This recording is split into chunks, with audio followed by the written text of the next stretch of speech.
Hello, aspirants. Welcome to Bhagyalakshmi IAS Institute, where passion meet purpose. So ఈరోజు మనము మరి టీఎస్పీఎస్సీలో ఇంకా కొన్ని ఇంపార్టెంట్ థీమ్స్ పీవైక్యూస్ నుంచి చూద్దామండి. సో నాకైతే ఇప్పుడే టైం దొరికింది 5:40 అవుతుంది అరౌండ్గా. సో మాకు పవర్ కూడా లేదు ఇక్కడ, but I will try to give some questions at least. So చూద్దాం. చూడండి ఇక్కడ క్వశ్చన్ నెంబర్ 98. మరి క్వశ్చన్ నెంబర్ 98 తీసుకుంటే మనకి ఇక్కడ ఏమంటున్నారు, which of the following organization set the standards and naming rules to be adapted on the internet అన్నారు. అంటే ఇక్కడ ఏమంటున్నారు, ఇప్పుడు ఏ ఆర్గనైజేషన్, ఇక్కడ ఇంటర్నెట్ మనకి ఇప్పుడు ఇంటర్నెట్ మనం యూజ్ చేస్తున్నాం కదా. సో ఇంటర్నెట్ యూజ్ చేస్తున్నప్పుడు ఏ ఆర్గనైజేషన్ దీనికి రూల్స్ కానీ ఇంకా రెగ్యులేషన్స్ కానీ ఉంటాయి కదా, కొన్ని నియమాలు కొన్ని ప్రమాణాలు అంటారు కదా తెలుగులో. సో వాటిని ఏ విధంగా అడాప్ట్ చేసుకుంటుంది అని అడుగుతున్నారు. అంటే దానికి ఎవరు రూపొందిస్తారో వాటికి అవి ఎవరు ఏర్పాటు చేశారా రూల్స్ అని అడుగుతున్నారు. సో మరి ఇక్కడ మనకు ఆన్సర్ తెలియదు అనుకుంటే మరి ఎలా చేయాలి, అసలు ఫస్ట్ ఏం చేయాలి, మనం ఆన్సర్ చూడాలి. క్వశ్చన్ చూసి భయపడొద్దు. సో ఆన్సర్ చూడండి, ద ఇంటర్నెట్ సొసైటీ అని అన్నారు. మరి ఇంటర్నెట్ సొసైటీ అనేది ఇంటర్నెట్ గురించి చెప్తుందా లేదా? సో చెప్తుంది. ఇది జనరల్ గా కామన్ గా అందరికీ తెలిసినది కదా. సో ఇంటర్నెట్ అంటేనే ఇంటర్నెట్ సొసైటీ వస్తుంది కదా. ఓకే, నెక్స్ట్ ఏ ఉన్నది ఎక్కడెక్కడ చూద్దాం. ఇక్కడ ఉంది, 2 లో ఉంది, 4 లో ఉంది అండ్ 1 లో ఉంది. మరి బి ఇక్కడ 3 అనేది ఎలిమినేట్ చేయొచ్చా? Next international organization for internet standards అని అన్నారు. ఇంటర్నేషనల్ ఆర్గనైజేషన్స్ ఇది ఇంటర్నెట్ స్టాండర్డ్స్ కి అని చెప్తున్నారు. ఓకేనా, మరి ఇది రైటా కాదా మనకు తెలియదు. So next American association for internet protocols అన్నారు. సో ఇది 100% మనకి రాంగ్ అని తెలుసు. ఎందుకనంటే ఇక్కడ అమెరికన్ అసోసియేషన్ అని స్పెసిఫిక్ గా ఒకదాన్ని మెన్షన్ చేశారు కదా. సో అప్పుడు మనకి ఆప్షన్ సి అనేది మనం ఎలిమినేట్ చేసుకోవచ్చు. ఎస్, ఎందుకంటే ఇంటర్నెట్ అనేది ప్రైవసీ ఎవరిది వాళ్ళకే ఉంటుంది. అట్ ద సేమ్ టైం మనకి రూల్స్ రెగ్యులేషన్స్ ఉన్నప్పటికీ మనము ఎవరి మనం ఎన్ని యూజ్ చేసినా కూడా రూల్స్ రెగ్యులేషన్స్ అయితే ఉంటాయి. అట్ ద సేమ్ టైం ఎవరి ప్రైవసీ వాళ్ళకి అనేది ఉంటుంది. ఓకేనా, ప్రైవసీ రూల్స్ క్రాస్ చేయడానికి ఎవరికి ఉండదు. సో అందుకే ఇక్కడ మనకి చూడండి అమెరికన్ అసోసియేషన్ అని అన్నారు, ఫర్ ఇంటర్నెట్ ప్రోటోకాల్స్ అని అన్నారు. బట్ అమెరికన్ అసోసియేషన్ ఎలా అవుతుంది, కాదు కదా. ఎందుకంటే there is a number of states ఉన్నాయి, చాలా వరకు ఎవరి రూల్స్ రెగ్యులేషన్స్ వాళ్ళకి ఉంటాయి కదా. సో అందుకే మనం ఏం చేయాలంటే ఇది చూడగానే మనం మినిమం కొంచెం ఆలోచించగలగాలన్నట్టుగా. ఓకేనా, సో ఇట్లా మీరు తెలియకపోతే ఆలోచించండి. సో సి ఎలిమినేట్ చేసుకుంటే మన ఆన్సర్ అనేది డి వచ్చిందా, రైటా? మరి ఇక్కడ చూడండి, డి అనేది the internet corporation for the assigned names and numbers ని అసైన్ చేస్తుంది అంటున్నారు. ICANN.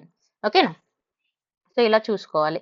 నెక్స్ట్ 99th క్వశ్చన్ తీసుకుంటే ఇది కూడా మనకి సైన్స్ అండ్ టెక్నాలజీ రిలేటెడ్ గానే వస్తుంది. బయాలజీ పాయింట్ ఆఫ్ వ్యూలో match the below product of biotechnology ఏమంటున్నారు ఇక్కడ, బయోటెక్నాలజీ దాని యొక్క అప్లికేషన్స్ ని మ్యాచ్ చేయమంటున్నారు. ఎందుకు, for the treatment of the various diseases and disorders. Diseases కి ఒకవేళ డిజీజెస్ కానీ లేదా డిజార్డర్ కానీ ఉంటాయి కదా కొంతమందికి. లైక్ ఇప్పుడు డయాబెటీస్ అనేది ఒక డిజార్డర్ లాగా మనం డిజీజ్ లాగా ఫీల్ అవుతాము, లైక్ పేరెంటింగ్ నుంచి అలా వస్తుంది అని. సో మరి ఇక్కడ బయోటెక్నాలజీ ప్రోడక్ట్ ఏది దేనికి సూట్ అవుతుంది అన్నారు. ఒకసారి చూద్దాం. ఫస్ట్ ఇక్కడ చూడండి ఇంటర్ల్యూకిక్స్. ఓకేనా, ఇంటర్ల్యూకిక్స్ తీసుకున్నాం. సెకండ్ అది ఇన్సులిన్ అన్నారు. థర్డ్ వచ్చేసి టిష్యూ ప్లాస్మోనిజన్ యాక్టివేటర్ అన్నారు. తర్వాత బ్లడ్ ఫ్యాక్టర్ అన్నారు.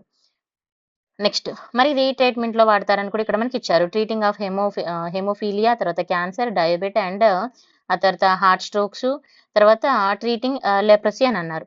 మరి ఇప్పుడు మనకి ఇక్కడ ఒకవేళ తెలుసు అనుకోండి, డైరెక్ట్ క్లిక్ చేయండి. ఈవెన్ మనకు తెలియదు అనుకున్నప్పుడు కొంచెం థింక్ చేయండి. ఇక్కడ మనకు ఒక పాయింట్ బాగా తెలుసు, ఇన్సులిన్ మనం రెగ్యులర్ గా వింటూ ఉంటాం. ఇన్సులిన్ ఎవరికి ఇస్తారండి, ఇన్సులిన్ డయాబెటీస్ వాళ్ళకి కదా.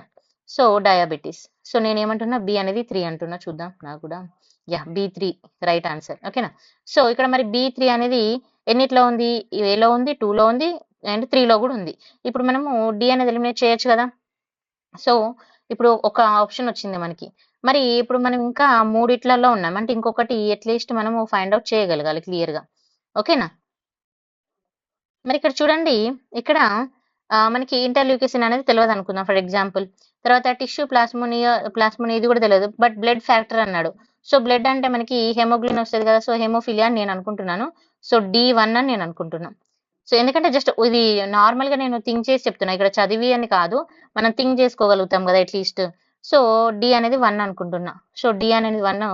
మరి ఇక్కడ ఒక దగ్గర ఉంది మనకి ఎలిమినేట్ అయిపోయిన దానిలో తీసుకుంటే ఇక్కడ D4 ఉంది, ఇక్కడ D2 ఉంది.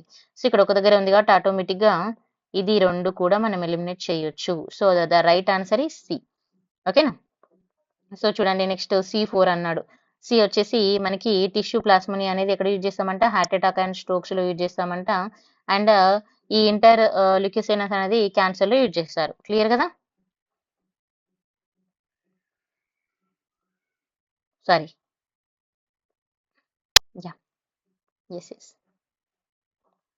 సో చూసుకోవాలి కొంచెం జాగ్రత్తగా. మన నెక్స్ట్ క్వశ్చన్ తీసుకుంటే చూడండి, IIT question number 100. IIT Kharagpur researchers ఏం చేశారు, developed the eco friendly food packaging materials ని డెవలప్ చేశారు అంటున్నారు. ఏకో ఫ్రెండ్లీ అంటే ఏంటి అంటే ఏకో సిస్టమ్ అనేది ఖరాబ్ అవ్వకుండా, లైక్ ఇప్పుడు మనం చూసుకుంటాం కదా ఫుడ్ ప్యాకెట్స్ తీసుకుంటే ఏ విధంగా ఉంటాయి, ఇంతకు ముందు తీసుకుంటే మనకి ఎక్కువ శాతం అన్ని మన ప్లాస్టిక్ కవర్స్ ఉండేది, బట్ ఇప్పుడు కొంచెం చేంజెస్ అయిందా లేదా. సో అయితే వీళ్ళు ఏం చేశారంటే కారంగపూరి researchers eco friendly food packaging materials ఉంటాయి కదా, వాటిని తయారు చేశారు అంటున్నారు. ఇది మనకి న్యూస్ లో కూడా ఉంటుంది ఇలాంటి టాపిక్స్. ఇది science and technology important, at the same time news లో కూడా ఇంపార్టెంట్, ఎకో సిస్టమ్ అంటే ఎన్వైరన్మెంటల్ పాయింట్ ఆఫ్ వ్యూ లో కూడా మనకి ఇంపార్టెంట్. మరి వాళ్ళు దేన్ని యూజ్ చేశారనేది మనం చూసుకోవాలి. ఓకేనా? సో వాళ్ళు వచ్చేసి కుకుంబర్ పీల్స్ అయితే యూజ్ చేశారు. ఇందులో ఎలిమినేషన్ అనే దానికి ఏం ఛాన్సెస్ ఉండదు, బట్ మనం న్యూస్ ఎప్పుడైనా చదివితే ఒకసారి రీకాల్ చేసుకోవడానికి ట్రై చేయండి. మరి అయితే ఇక్కడ ఎలిమినేషన్ అన్నప్పుడు మనం ఒకటి ఇదైతే ఎలిమినేట్ చేయొచ్చు, కౌడంగ్ అనేది ఎలిమినేట్ చేయొచ్చండి. ఓకేనా? తర్వాత బనానా పీల్స్, తర్వాత బనానా స్టెమ్, ఇది కూడా మనం కొంచెం ఆలోచిస్తే ఎలిమినేట్ చేయడానికి ఛాన్సెస్ అయితే ఉంటది, బట్ ఒకసారి కొంచెం థింక్ చేస్తే మనం ఆన్సర్ అయితే ఫైండ్ అవుట్ చేసుకోవచ్చు. ఒకసారి క్వశ్చన్ చదివిన తర్వాత థింక్ చేయండి. ఓకేనా? Next, examples of the voluntary standards. Indian standards adapted based on international codex and align measure with suitable modifications అన్నారు. అంటే ఏంటి ఇక్కడ, ఇక్కడ మనకి ఇప్పుడు ఒకవేళ తెలుగులో చదివాం మనకు అర్థం కాలేదు కొన్ని క్వశ్చన్స్, సో అప్పుడు ఏం చేద్దాం, ఇంగ్లీష్లో చదివారు, ఇఫ్ యూఆర్ నాట్ గెటింగ్, మీకు అర్థం కాలేదు, అప్పుడు ఏం చేయాలి, జస్ట్ తెలుగులో చదువుకోండి. ఏం ఇక్కడ అరే నేను తెలుగు ఇంగ్లీష్ అదేం పెట్టుకోవద్దు, చదివేసుకోండి, మీకు కొంచెం అర్థం అవుతుంది. ఓకేనా? ఎందుకంటే మనందరిది తెలుగు భాష కాబట్టి ఈజీగా అర్థమవుతుంది. నెక్స్ట్ చూడండి, కొన్ని సవరణలతో ఇంటర్నేషనల్ కోడెక్స్ ఏమంటున్నారు, ఇంటర్నేషనల్ కోడెక్స్ అలిమెంటరియస్, ఓకేనా, ఆధారంగా వాలంటరీ స్టాండర్డ్స్ అంటే ఇండియన్ స్టాండర్డ్స్ అనేవి ఏర్పాటు చేయబడ్డాయి అని అంటున్నారు. మరి అవి ఏంటి అని మనల్ని ఇక్కడ క్వశ్చన్ అడుగుతున్నారు. ఓకే, సో ఒకవేళ మనకి దీనికి ఆన్సర్ తెలియదు అనుకున్నప్పుడు ఇక్కడ చూడండి, మనకి అగ్మార్క్ అని ఇచ్చారు, తర్వాత ఫ్రూట్ ప్రోడక్ట్ ఆర్డర్ అన్నారు, మిల్క్ అండ్ మిల్క్ ప్రోడక్ట్ అన్నారు, స్టాండర్డ్ వెయిట్స్ అండ్ మెజర్స్ అన్నారు. ఇప్పుడు ఇక్కడ మనకి ఆన్సర్ తెలిస్తే ఓకే, ఈవెన్ తెలియనప్పుడు కొంచెం థింక్ చేసుకుంటే మనం ఆన్సర్ చేసుకోవచ్చు అండి. ఇక్కడ చూడండి, example of the voluntary standard అన్నారు. ఓకేనా? Indian standards adapted has based on the, దేని మీద బేస్ అవుతున్నారు, ఇంటర్నేషనల్ అన్నారు. ఇక్కడ గుర్తుపెట్టుకోండి, international codex align materials with the suitable modifications అన్నారు. ఇంటర్నేషనల్ అన్నప్పుడు కొంచెం మనం ఇక్కడ థింక్ చేసుకోవచ్చు. ఓకేనా? ఇప్పుడు for example fruit product order అనుకోండి, ఇది మనము ఇక్కడ ఇంటర్నేషనల్ ఎంతవరకు వర్తింపజేసుకుంటుంది అనేది కొంచెం చూసుకోవచ్చు. తర్వాత మిల్క్ ప్రోడక్ట్, తర్వాత స్టాండర్డ్ వెయిట్స్ అండ్ మెజర్స్ కి అయితే వేరే సపరేట్ గా ఉంటుంది మనకు తెలుసు. సో ఇలా మనం థింక్ చేసుకున్నా కూడా ఎక్కువ శాతము ఇక్కడ bureau of Indian standards and Agmark అనేది మనం చూడొచ్చు అన్నట్టుగా. సో కొంచెం థింక్ చేసుకొని ఆన్సర్ అయితే చేసుకోవాల్సి ఉంటుందండి. అండ్ నెక్స్ట్, మరి అంటే ఇక్కడ local products, non local products మనం ఎక్కువ ఎక్స్పోర్ట్ ఇంపోర్ట్ ఏం చేస్తాము, ఇలాంటి వాటిని కూడా మనం చూసుకుంటే కొంచెం ఆన్సర్ చేసుకోవచ్చు. ఓకేనా? Match the following basis as per their usage అన్నారు. ఇక్కడ కొన్ని మ్యాచ్ ద ఫాలోయింగ్ ఇచ్చారండి, వాటి యొక్క యూసేజ్ ని బట్టి ఇవి ఎలా మ్యాచ్ చేయొచ్చు అని అడుగుతున్నారు. ఓకేనా? సో చూడండి, ఇక్కడ అమ్మోనియం హైడ్రాక్సైడ్, సోడియం, తర్వాత కాల్షియం, తర్వాత అల్యూమినియం అన్నారు. మరి ఇక్కడ ఒక్కొక్క దానికి ఒక్కొక్కటి ఇచ్చారు, సోప్ కానీ, తర్వాత రిమూవింగ్ గ్రీజెస్ కానీ, బ్లీచింగ్ పౌడర్, ఫైర్ ఎగ్జిస్టెన్స్. జనరల్గా ఇది నాకు తెలిసి చాలా మందికి ఆన్సర్ తెలుస్తుంది, ఎందుకనంటే ఇప్పుడు మనము అమోనియం హైడ్రాక్సైడ్ అందరూ 10th ఇంటర్ చదువుకొని వచ్చిన వాళ్ళే ఉంటారు కాబట్టి, సో ఒకవేళ తెలియకపోయినా గుర్తులేకపోయినా జస్ట్ సింపుల్ గా థింక్ చేయొచ్చు అని మాత్రం చెప్పగలుగుతాం. ఫర్ ఎగ్జాంపుల్ అమోనియం హైడ్రాక్సైడ్ తెలియదు అనుకున్నాం, సోడియం అయితే అందరికి తెలుసు కదా. సో మరి సోడియం తీసుకుంటే, సోడియం అనేది మనము సోప్ ప్రిపరేషన్ లో యూజ్ చేస్తాం, ఇది కొంచెం ఐడియా ఉంటది కదా. సో బి బి అనేది 3. ఓకేనా? సో బి అనేది 3 అంటే మనకి ఇది ఎలిమినేట్ అయిపోతుంది, ఇది ఎలిమినేట్ అయిపోతుంది, రెండిట్లలో ఆన్సర్ ఉంది. క్లియరా? సో మన నెక్స్ట్ ఇంకేమైనా తెలుసా, కాల్షియం తీసుకున్నాం. మరి కాల్షియం తీసుకుంటే కాల్షియం దేనికి రిలేటెడ్ గా వస్తుంది, కాల్షియం అంటే బ్లీచింగ్ పౌడర్, మనకు కొంచెం ఐడియా ఉంటుంది కదా, బ్లీచింగ్ పౌడర్ లో కాల్షియం ఉంటుందని, కాల్షియం హైడ్రాక్సైడ్ ఉంటుందని. సో అలా నేనైతే రెండింటిని ఐడెంటిఫై చేయగలుగుతా. ఒకవేళ నేను బ్లీచింగ్ అది ఐడెంటిఫై చేయలేనని కొందరు అనుకుంటారు కదా, మరి ఇప్పుడు చూడండి ఇంకా మీకు వేరే ఏమన్నా ఆప్షన్ తెలుస్తుందేమో. For example aluminium hydroxide, for example మీకు అల్యూమినియం హైడ్రాక్సైడ్ అనేది మనకి ఫైర్ ఎగ్జిస్టెన్స్ లో యూజ్ చేస్తారని తెలుసు అనుకుందాం. సో మరి అప్పుడు డి అనేది 1. మరి డి అనేది 1 దేనికి ఉంది, ఇక్కడ ఒక్కటే దానికి ఉంది. ఈజీగా ఆన్సర్ ఫైండ్ ఔట్ చేయొచ్చు. అంటే మీరు ఒక్కటి అయినా కరెక్ట్‌గా చేయగలిగితే మీరు ఆన్సర్‌ని ఈజీగా ఐడెంటిఫై చేయడానికి ఎక్కువ ఛాన్సెస్ ఉంటుంది. ఓకేనా? కొంచెం ఆలోచించండి. ఒకవేళ మనకు తెలియనప్పుడు మీరు ఓవర్ స్ట్రెస్ అవ్వకండి. జస్ట్ రిలాక్స్ అయ్యి ఒక నిమిషం ఆలోచించండి. కాల్షియం ఎక్కడ యూజ్ చేస్తాము? సోడియం అనేది ఎక్కడ ఉంటుంది? అలా మనం కొంచెం ఇప్పుడు ఫర్ ఎగ్జాంపుల్ గ్రీస్ అంటుద్దండి. గ్రీస్ అంటినప్పుడు మనం దాన్ని ఎక్కడన్నా మరి గ్రీస్ రిమూవల్ అనేది మనం ఎక్కడైనా చదువుకున్నామా లేదా? ఇట్లా కొంచెం చూసుకోండి. చూసుకున్నప్పుడు ఏమైతుందో మీకు క్లారిటీ వస్తది. ఇప్పుడు గ్రీస్ అన్నప్పుడు మనకు అమ్మోనియం. ఓకేనా? సో, ఒక్కటి మనం కరెక్ట్ చేయగలిగినా గూడా ఈజీగా ఆన్సర్ అయితే ఫైండ్ ఔట్ చేసుకునే ఛాన్స్ ఉంటది. సో, ఇక్కడ తీసుకుంటే మనకి ఏ4 అనేది అన్నిట్లలో కామన్‌గా ఉంది. ఓకేనా? ఒకవేళ చూడండి ఇప్పుడు ఏ4 అనేది ఉంది. సో, ఇక్కడ ఆల్రెడీ అంటే మనకు ఒక ఆప్షన్ అయిపోయింది ఆల్రెడీ. ఇక మనం ఫైండ్ ఔట్ చేయాల్సింది మూడిట్లలోకెళ్ళి ఒకటే గదా! సో, అట్లా ఆలోచించుకోండి. ఓకేనా? నెక్స్ట్ క్వెషన్ తీసుకుంటే consider the following statement in a view of ఇక్కడ ఏమంటున్నారు? View of rusting of iron ఏమంటున్నారంటే ఇప్పుడు ఇనుము మనకి తుప్పు పడుతది గదండీ! ఇనుము తుప్పు పట్టడం వల్ల మనము వాటిలో ఏమేమి పరిశీలించొచ్చు అని అడుగుతున్నారు. Consider the following statement in a view of the rusting of iron అన్నాడు. ఇక్కడ తెలుగులో ఇచ్చారు చూడండి. ఇనుము తుప్పు పట్టడం దృష్ట్యా క్రింది వాటిని పరిశీలించండి అన్నాడు. మరి అప్పుడు ఏమైతది? అనేది మనం చూసుకోవాలి. కింది వాక్యాలను పరిశీలించండి. It is a chemically named iron oxide అని అంటారా అని అంటున్నారు. Is it right answer? కొంచెం థింక్ చేసుకోవాలి మనం. ఓకేనా? సో, మనం కెమికల్‌గా మనకు తెలుసు ఐరన్ ఆక్సైడ్ అనేది. ఇక్కడ ఎందుకంటే ఐరన్ అనేది related to the iron oxide అవునా కాదా? సో, ఇక్కడ ఏ అనేది రైట్ అవుతుంది కదా! సో, ఏ అనేది లేని ఆప్షన్ ఏదైనా ఉంటే డిలీట్ చేసుకోండి. ఇందులో ఏ ఉంది? ఇందులో ఏ ఉంది? ఇందులో ఏ ఉంది? ఇది లేదు. డిలీట్ అయిపోయింది. క్లియర్ గదా! Next rusting is considered as a chemical change అన్నారు. ఇక్కడ ఏమంటున్నారు? మరి ఈ తుప్పు పట్టడం అనేది రాసాయనిక మార్పు అని అంటున్నారు. ఇది జనరల్‌గా అంటే జనరలైజ్ చేసుకున్నా మనకు ఒక రకంగా తెలుసు కదా! ఇప్పుడు కొద్ది రోజులు మనం దాన్ని సైడ్‌కి పెట్టేసి ఉంచి దాని మీద వాటర్ పడి ఇనుము మీద అది అలా మళ్ళీ ఎండిపోయి అలా అయినప్పుడు ఏమైతుంది? అది కొంచెం తుప్పు పడుతుంది గదా! సో, అట్లా మనం కొంచెం థింక్ చేసుకోగలగాలన్నట్టుగా. ఓకేనా? తుప్పు పట్టడం అనేది రసాయనిక మార్పు అని అంటున్నారు. యెస్. రైట్ కదా! సో, బి కూడా రైట్ అవుతుంది. మరి బి అన్నిట్లల్లో ఎక్కడెక్కడ ఉందో చూసుకోండి. బి ఇందులో ఉంది అండ్ ఇందులో ఉంది కదా! ఇది ఆల్రెడీ ఎలిమినేట్ అయిపోయింది. సో, ఇందులో లేదు. ఇది ఎలిమినేట్. ఇప్పుడు రెండిట్లల్లో ఆన్సర్ ఉంది. అంటే 50-50కొచ్చాం మనం. అండ్ నెక్స్ట్ వచ్చేసి zinc is coated on iron articles to prevent them from rusting. Yes. మనం చాలా మంది చూసే ఉంటాము. ఇక్కడ జింక్ కోట్ అనేది ఇస్తే ఐరన్ వస్తువులు పాడైపోకుండా ఉంటాయని చెప్తారు. అండ్ ఇంకా మనము మన పెద్దవాళ్ళు తీసుకుంటే కొంచెము ఆయిల్ గూడా రాస్తూ ఉంటారు. ఇట్లాంటివి కొన్ని చేస్తూ ఉంటారు. సో, జింకు అంటే తుప్పు పట్టకుండా ఉండడానికి ఇలా యూజ్ చేస్తారని అంటున్నారు. సో, 3 ఆన్సర్స్ కూడా మనకిక్కడ రైట్ గానే ఉన్నాయి. ఓకేనా? సో, ఏ, బి, సి అనేది మనకిక్కడ రైట్ ఆన్సర్. ఓకేనా? Next with reference to the isotopes of the elements consider the following statement అన్నారు. ఇక్కడ the isotopes of cobalt are used in the treatment of cancer అంటే ఇక్కడ సింపుల్‌గా చెప్పాలంటే ఐసోటోప్స్ అనే మూలకాలు ఉన్నాయి గదా! వీటిని దేనిలో ఉపయోగిస్తారు అని అంటున్నారు. ఈ క్రింది స్టేట్మెంట్స్‌ని మనల్ని ఒకసారి కన్సిడర్ చేయమని అడుగుతున్నారు. మరి ఐసోటోప్స్ తీసుకుంటే జనరల్‌గా మీకు ఎప్పుడన్నా ఐడియా ఉందండి? అంటే క్యాన్సర్ ట్రీట్మెంట్ గాని ఎప్పుడన్నా మీరు ఐడియా ఉంటే మీకు కొంచెం తెలుస్తది. సో, ఐసోటోప్స్ అనేది ఏందంటే isotopes of cobalt used in the cancer ట్రీట్మెంట్‌లో యూజ్ చేస్తారండి. ఓకేనా? ఇది మనకి ఇప్పుడు ఎక్కువ శాతం న్యూస్‌లో గూడా ఉంటది.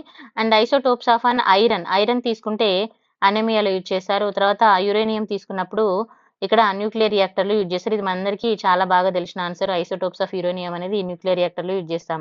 ఫర్ ఎగ్జాంపుల్ నాకు సి ఒక్కటే తెలుసనుకుంటా. ఓకేనా? నాకు సి ఒక్కటే తెలుసు. సో, ఇది మనం ఎలిమినేట్ చేయొచ్చు కదా! ఇప్పుడు ఇక్కడ మూడిట్లలో ఆన్సర్ ఉంటది. ఈ మూడిట్లకెళ్ళి ఒక్కదాన్ని మనం ఫైండ్ ఔట్ చేయగలం. And isotopes of iodine are used in the treatment of the hepatitis అన్నారు. మనకిది తెలియదు. సో, తెలియదని పక్కన పెట్టాను. ఇక్కడ కొంచెం ఆలోచిస్తే నేను చెప్పాను గదా! క్యాన్సర్ అయితే నేను కొంచెం ఫైండ్ ఔట్ చేయగలుగుతున్నా. సో, మరి క్యాన్సర్ అనే ఆప్షన్ తీసుకున్నప్పుడు అగైన్ మనకి ఈ ఆప్షన్ ఎలిమినేట్ అయిపోయి ఇంకా 2 ఆప్షన్స్ మనకు అలానే ఉంటున్నాయి కదా! సో, మరిప్పుడు ఎలా చేసుకోవాలి? ఇది ఎలిమినేట్ అయిపోయింది. ఇది ఎలిమినేట్ అయిపోయింది. ఇంకా 2 ఆన్సర్స్ ఉన్నాయి మనకి. ఏబీసీడీ ఉంది. ఏబీసీ ఉంది. సో, ఇప్పుడు కొంచెం థింక్ చేసుకొని ఇక్కడ మనం ఆన్సర్ చేసుకోవాలి. అంటే 50-50 లోకైతే రాగలుగుతాం ఈజీగా. ఓకేనా? సో, కొంచెం థింక్ చేయండి. క్లియర్? నెక్స్ట్ మోస్ట్‌లీ మనకి ఈ ఐసోటోప్స్ ఆఫ్ అయోడిన్ అనేది మనం ఎక్కడన్నా విన్నామా? లేకపోతే ఎప్పుడన్నా న్యూస్‌లో గాని, విన్నట్టు గాని, చదివినట్టు గాని ఉందా? అనేది కొంచెం రీకాల్ జేసుకోండి. ఇప్పుడు యురేనియం మనము చదువుతాం. ఐరన్ అనేది జూస్తాం. కోబాల్ట్ అనేది జూస్తాం. మరి అయోడిన్ అనేది ఐసోటోప్స్ ఆఫ్ అయోడిన్ అనేది ఎక్కడైనా విన్నామా? ఇట్లా కొంచెం యూజ్ జేసుకోండి. అండ్ దాని యొక్క ఇక్కడ ప్రాబ్లమ్ గూడా చూడండి. హెపటైటిస్ కదా! సో, మరి అది కూడా మనం ఎప్పుడన్నా విన్నామా? లేదా? అనే దాన్ని గూడా చూసుకోవాలి. ఎస్పెషల్‌గా దీనికొకటి పర్సన్ ఇక్కడ ఒకటి ఏ అనేది గూడా మెన్షన్ జేశారు. సో, ఇలాంటివి వచ్చినప్పుడు కొంచెం జాగ్రత్తగా మనం చూసుకుంటే ఆన్సర్ అయితే ఈజీగా కొంచెం ఫైండ్ చేయడానికి ఉంటుంది. ఓకేనా? Next before the transaction of the blood every unit of donor blood is not ఇక్కడ చూడండి నాట్ అన్నాడు. Not tested for one of the following diseases అన్నారు. ఇదైతే నాకు తెలిసి చాలా మంది ఈజీగా ఆన్సర్ ఫైండ్ అవుట్ చేయగలుగుతారు. ఇది కూడా సైన్స్ అండ్ బయాలజీలో ఉంటది. క్యాన్సర్ అండి. గుర్తుపెట్టుకోండి. రక్త మార్పిడికి ముందు దాత ఇచ్చే ప్రతి రక్తం యూనిట్ కింద ఇక్కడ చూడండి రక్త మార్పిడికి ముందు దాత ఇచ్చే ప్రతి రక్తం యూనిట్ కింద వ్యాధులలో దేనికోసం పరీక్షించబడదు. ఓన్లీ క్యాన్సర్ కోసం మాత్రం పరీక్షించబడదనండి. గుర్తుపెట్టుకోండి ఇది. తర్వాత Graves diseases is caused due to the excess production of which of the following hormone అని అన్నారు. ఇక్కడ ఏమంటున్నారంటే ఏ హార్మోన్లు అధిక ఉత్పత్తి కారణంగా గ్రేప్స్ అనే వ్యాధి వస్తుందని అంటున్నారు. సో మీకు ఆన్సర్ తెలిస్తే మీరు ఈజీగా ఐడెంటిఫై చేయొచ్చు. ఒకవేళ తెలియలేదు అనుకోండి కొంచెం థింక్ చేయండి. ఇక్కడ ఇన్సులిన్ అనేది ఏంటంటే మనకి మనం ఇందాక కూడా చూసాం. మనకు ఆల్రెడీ ఇందాక క్వశ్చన్ వచ్చింది. ఇన్సులిన్ అనేది వచ్చిందా రాలేదా? ఇదిగోండి ఇక్కడ మనకి మ్యాచ్ ద ఫాలోయింగ్ లో ఇన్సులిన్ గురించి అడిగారు. ఇన్సులిన్ అనేది ఏంటండి డయాబెటిక్ ట్రీట్మెంట్ కదా! సో మరి అప్పుడు ఇది ఇక్కడ మనం ఈ ఇన్సులిన్ అనే దాన్ని ఎలిమినేట్ చేసుకోవచ్చా లేదా? సో ఇక్కడ గ్రేవ్ డిసీజెస్ కి ఇన్సులిన్ అనేది కాజుడ్ అవుతుందా? ఇది ఆల్రెడీ ఒక దానికి ట్రీట్మెంట్ అవుతుంది. సో అప్పుడు మనం ఇక్కడ ఈజీగా దీన్ని ఎలిమినేట్ చేసుకోవచ్చు కదా! తర్వాత ఇంకేమంటున్నారు? It causes the due to the excess production of the which of the following అన్నారు. ఇక్కడ మనకి చూడండి గ్రోత్ హార్మోన్ వల్ల మనకి ఆహ్, ఏమంటారు? అంటే హార్మోన్ రిలీజింగ్ వల్ల వచ్చే ప్రాబ్లమ్స్ ఏంటని ఇట్లా మనం తీసుకున్నప్పుడు కొంచెం ఆలోచించుకోవచ్చు. అండ్ ఇక్కడ మనకు ఒకటేందంటే మనము జనరల్‌గా థైరాయిడ్ అనే వినే ఉంటారు కదా మీరు. థైరాయిడ్ కానీ లేకపోతే ఇక్కడ మనకి పారాథర్మోస్ అనేది మనకైతే జనరల్‌గా దీని మీద అంటే చాలా తక్కువ మందికి వినే ఉంటాము. కానీ మనము థైరాక్సిన్ అనేది చాలా వరకి వింటాం గదా! సో, కొంచెం ఆలోచించుకొని ఇక్కడ ఆన్సర్ అయితే చేయొచ్చు. ఇక్కడ చూడండి ఏ హార్మోన్‌ల అధిక ఉత్పత్తి కారణంగా గ్రేవ్స్ వ్యాధి వస్తుందన్నారు. కొంచెం ఇలా మన డిసీజెస్‌లో మంచిగా చదువుకోవాలి సైన్స్ పాయింట్ ఆఫ్ వ్యూలో. ఓకేనా? ఎక్కువ హార్మోన్‌లు రిలీజ్ అయినప్పుడు అన్నట్టుగా. సో, మనము జనరల్‌గా థైరాక్సిన్ అనేది చూస్తాం. అంటే థైరాయిడ్ ఉన్నవాళ్ళు ఇలాంటి వాళ్ళని చూస్తుంటాం గదా! సో, అట్లా కొంచెం ఆలోచించుకోండి. Next mother breast milk provide immunity to new Born babies because of it's content. ఇప్పుడు తల్లిపాలు పిల్లలకి చాలా మంచిదని మనం వింటూ ఉంటాం కదా! సో, నేను ఇక్కడ సబ్జెక్ట్ కూడా పక్కన రాసానండి చూసుకోండి. మరి దానిలో ఏ విటమిన్ ఉంటుంది? ఎందుకంత ఇంపార్టెంట్ అనంటే ఇక్కడ యాక్చువల్‌గా మనకి దీనికైతే 4 ఆప్షన్స్ రైట్ అని మనకి ఆన్సర్‌లో అయితే ఇచ్చారండి. చూసుకోండి. నెక్స్ట్ మాంక్ ఫ్రూట్ గురించి అడిగారు. Consider the following in relation to the monk fruit అన్నారు. మరి మాంక్ ఫ్రూట్ గురించి రిలేటెడ్ ఇన్ఫర్మేషన్ అడిగారు. ఇది మనకి కరెంట్ అఫైర్స్ అండి. కరెంట్ అఫైర్స్‌లో వచ్చినప్పుడు మనం చూడండి ఏ పాయింట్ ఆఫ్ వ్యూలో చదువుకోవాలి ఇక్కడ. మాంక్ ఫ్రూట్ అనేది is a known for the properties as a non caloric natural sweetness అని అన్నారు. అంటే ఇక్కడ మనం ఏమంటున్నారు? క్యాలరీలు లేని సహజ తీపి లక్షణాలున్న మంచి ఫ్రూట్ అని చెప్తున్నారు దీన్ని. ఓకేనా? నెక్స్ట్ మరి originally the monk fruit is cultivated ఎక్కడ కల్టివేట్ చేస్తారంటున్నారు? చైనాలో. తర్వాత నెక్స్ట్ వచ్చేసి cultivation of monk fruit is taken up for the first time in India. ఇండియాలోకి ఫస్ట్ టైమ్ తీసుకురావడం జరిగింది. అందుకే ఇది మనకి న్యూస్‌లో ఉంది. ఎక్కడండి? Himachal Pradesh. So this is also right. And cultivation of the monk fruit in India supervised by the institute of Himalaya biotechnology అని అన్నారు. ఎందుకంటే ఇక్కడ చూడండి కొంచెం ఇది హిమాచల్ ప్రదేశ్‌లో ఉంది కదా! సో ఇక్కడ మనం రిలేటెడ్‌గా ఈ రెండిటిని రిలేట్ చేసుకోవచ్చు. సో కొంచెం ఆలోచిస్తే మనం ఆన్సర్ అయితే చేయొచ్చు. ఓకేనా? సో ఓకే అండి. Thank you so much for watching. యాక్చువల్‌గా నేను ఇప్పుడు ఫోను డేటా యూజ్ చేసి వీడియో చేస్తున్నాను. మళ్ళీ పవర్ అయితే వస్తే నేను ఇంకా రిమైనింగ్ కూడా ఈరోజు అప్‌లోడ్ చేశాను. Thank you so much for watching. If you like the video like, share and subscribe. చాలా మంది ఈ వీడియో చూస్తున్నారు గానీ సబ్స్క్రైబ్ అయితే చేయట్లేదు. That is motivation for me యాక్చువల్‌గా అంటే ఇప్పుడు నాకు కూడా అనిపిస్తది కదా! ఎక్కువ మంది చూస్తున్నారు ఇంకా చెయ్యాలి అని. సో అందుకనే నేను సబ్స్క్రైబ్ కూడా చేసుకోమని అడుగుతున్నాను. థాంక్ యూ సో మచ్ అండి.